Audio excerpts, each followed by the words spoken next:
नमस्कार, मैं आप सभी का सपनों से बुनी कहानियां की नवम कड़ी में हार्दिक स्वागत करता हूं।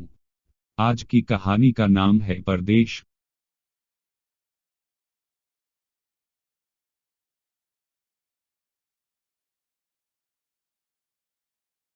यह लेखक की काल्पनिक मौलिक रचना है।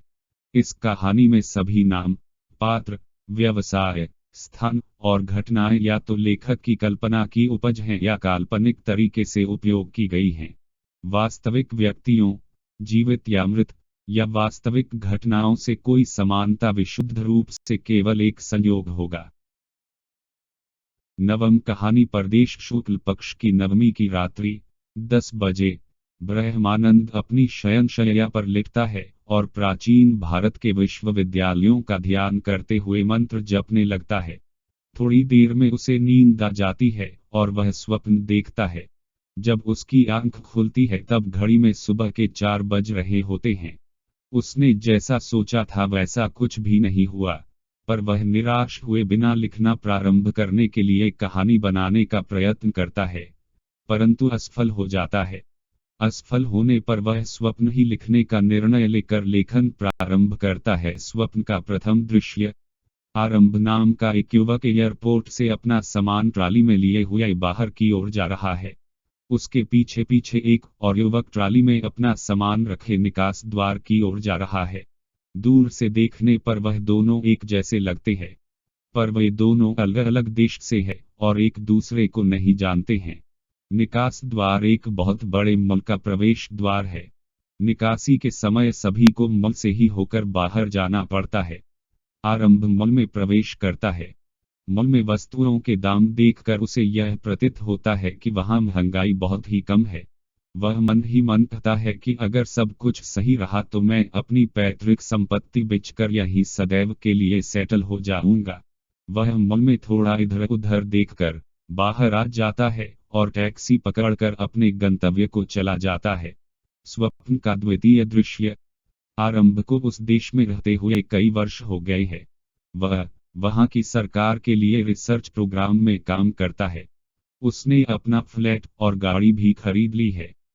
एक दिन कार पार्किंग में उसकी एक स्त्री से बेवजह बहुत ज्यादा कहासुनी हो जाती है। वह स्त्री वहां की मूल निवासी है और उस देश में बढ़ रहे विदेशीय वर्चस्व के विरुद्ध में सोशल मीडिया पर कैंपेन चलाती है। वह आरंभ से बहुत नाराज होकर गुस्से में कार पार्किंग में बनी लिफ्ट से ऊपर चली जाती है। स्वप्न का तृतीय दृश्य। आरंभ अपने रिसर्च ग्रुप के साथ एक हॉल में प्रेजेंटेशन सुनने के लिए बेंच पर बैठा है। हॉल में बहुत कम लोग हैं, परंतु सभी उसके रिसर्च ग्रुप के ही है। हॉल में बने स्टेज पर एक व्यक्ति प्रेजेंटेशन देने के लिए खड़ा है। प्रेजेंटेशन आरंभ होता है। प्रेजेंटेशन में शीर्षक के स्थान पर एक चित्र बना है। उस चित्र में 10 पैर वाली एक आकृति तरल पदार्थ पर खड़ी है। प्रेजेंटेशन समाप्त होने पर प्रेजेंटेशन प्रस्तुत करने वाला व्यक्ति आरंभ के पास जाकर उसे एक फोन नंबर देकर उस नंबर पर बात करने को कहता है। स्वप्न का चतुर्थ दृश्य। आरंभ फोन पर बात करके अगले दिन के लिए मीटिंग फिक्स कर लेता है, परंतु रात में सपने में कोई स्त्री उसे उसकी पसंद का बेसन का लड्डू खिलाती है। सुबह जब वह उठता है तो उसे अपनी तबीयत ढीली लगती है, पर वह कार लेकर हाईवे से होकर दूर आइसोलेटेड प्लेस, जहां पहले से मीटिंग फिक्स है, के लिए निकल जाता है। रास्ते में उसे बहुत तेज की टॉयलेट लगती है। वह पब्लिक रेस्टरूम देखकर कार पार्क करता है। रेस्टरूम एक बहुत बड़े कॉम्प्लेक्स के बेसमेंट के ऊपर सामने की तरफ बना है। आरंभ सीढ़ियों से होकर रेस्टरूम में जाता है। टॉयलेट के बाद जैसे ही वह रेस्टरूम से बाहर निकलने के लिए गेट खोलता है, तेजी से भागते हुए एक लड़के का हाथ जोड़ का गेट पर पड़ता है और वह लड़का रेस्टरूम के अंदर करवट जा गिरता है। उसके मुंह पर नीले रंग का गाढ़ लिक्विड लगा है। उस लड़के के पीछे पीछे भागते हुए 2 युवक आते हैं। उनमें एक ने हाफ ट्रांसपेरेंट मास्क लगा रखा है और दूसरे का रंग एकदम काला है। बाल पीछे की तरफ खड़े हैं। छोटी मूंछ है। आंखों पर बड़ा धूप छाए का चश्मा है। दोनों ने काले रंग का कोट पैंट, चमड़े के जूते और सफेद शर्ट पहन रखी है। वे दोनों देखने में बहुत तेज और स्मार्ट लग रहे हैं।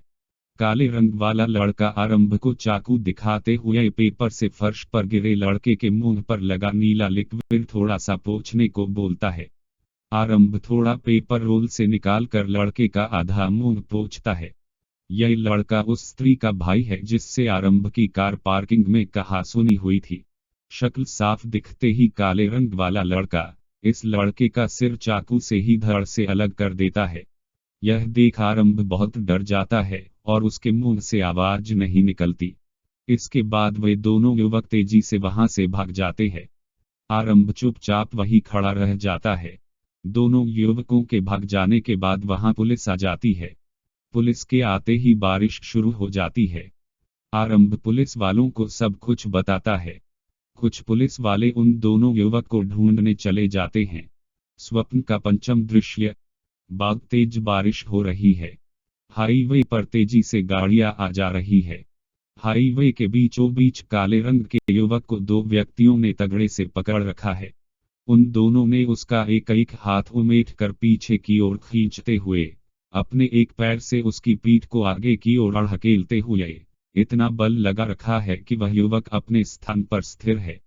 तभी वहां एक तीसरा व्यक्ति आता है और उस काले रंग के युवक के सिर के बालों को पकड़कर जोर से पीछे की ओर खींचते हुए लंबा नुकीला सूजा उसके गले में घोंप कर निकाल लेता है। युवक के गले से खून की धारा फूट कर तेजी से दूर गिरने लगती है। वे लोग उस कुछ देर तक उसी अवस्था में पकड़े रहते हैं, फिर फेंक कर भाग जाते हैं। जब तक पुलिस वहां पहुंचती है वह युवक मर जाता है और बारिश बंद हो जाती है। पुलिस को दूसरे युवक का कुछ पता नहीं चलता है। वे आरंभ को खून के आरोप में हिरासत में ले लेते हैं। उस लड़के के पिता और बहन आरंभ के विरुद्ध कोर्ट केस लड़ते हैं। उस लड़के की बहन सोशल मीडिया पर कैंपेन चलाकर पूरे देश में आरंभ के विरुद्ध भावनाएं उत्पन्न करती है। कोर्ट दबाव में आकर आरंभ को सजा सुना देती है। स्वप्न का अंतिम दृश्य। आरंभ एयरपोर्ट पर बैठा फ्लाइट में बोर्डिंग की प्रतीक्षा कर रहा है। वह 50 वर्ष से ऊपर का हो चुका है। उसके आधे से कम बाल सफेद हो चुके हैं। उसने काले रंग का सूट पहन रखा है। अंतर्राष्ट्रीय दबाव में उसे मुक्त किया जा रहा है। आज उसे उसके देश भेजा जा रहा है।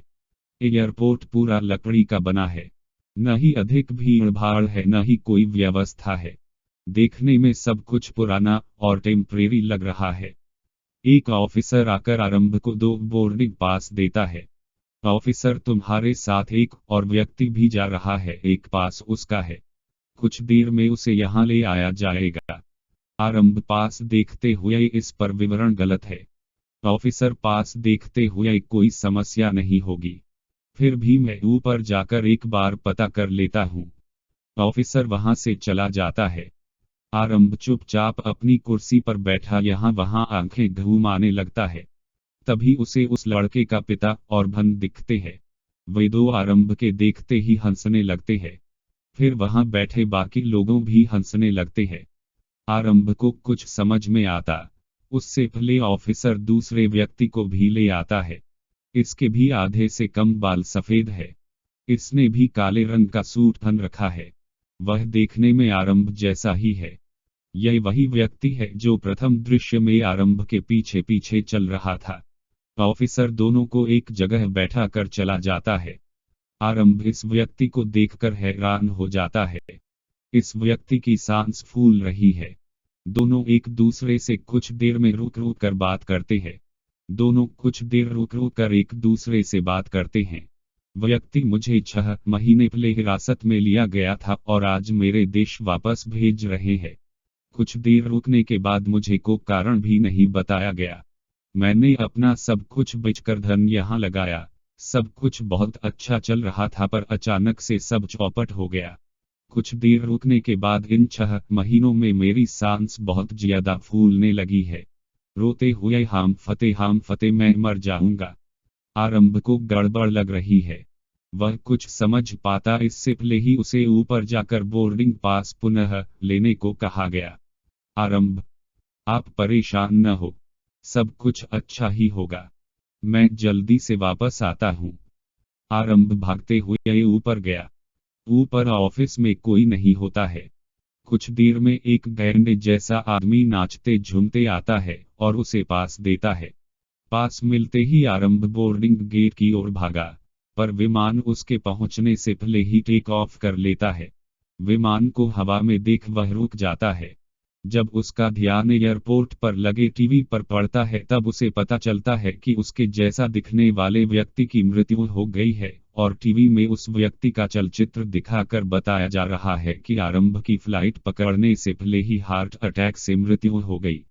आरंभ जब अपने आसपास खड़े लोगों पर नजर दौड़ाता है तो पाता है कि वे सब आरंभ को देख देख कर हंस रहे हैं।